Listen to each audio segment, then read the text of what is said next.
ত্রিপুরা আদিবাসী মহিলা সমিতির উদ্যোগে আজ নবনির্বাচিত বিধায়ক তথা আগরতলা পুর নিগমের মেয়র দীপক মজুমদারকে সংবর্ধনা প্রদান করা হয়।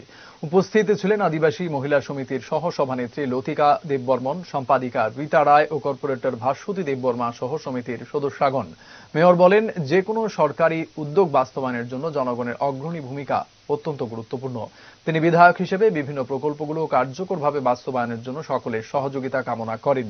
তিনি এই সংবর্ধনা প্রদানের জন্য সমিতির সদস্যদের ধন্যবাদ জানান।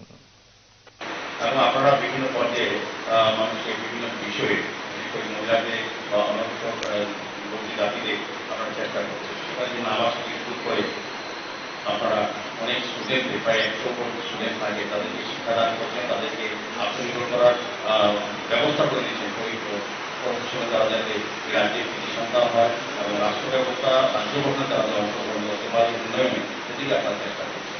আমার বিশ্বাস এবং প্রত্যাশা থাকবে আদিবাসী মহিলা সমিতি এত বছর থেকে কাজগুলি করে সম্মান এবং গৌরবের সাথে দায়িত্ব নিয়ে সমাজকে সুন্দর সুস্থ রাখার ক্ষেত্রে আপনারা এগিয়ে যাবেন। আমরা আপনাদের পাশে আছি, আমাদের সরকার, আমাদের চিন্তা ভাবনা এবং আগরতলা পৌর নিগমের মেয়র বিষয়টা আমাদের কথা দিচ্ছি এবং এই এলাকায় বিধায়ক হিসেবে এটা যাতে সুন্দর চলে সেদিকে আমরা আপনাদের সহযোগিতা করবো।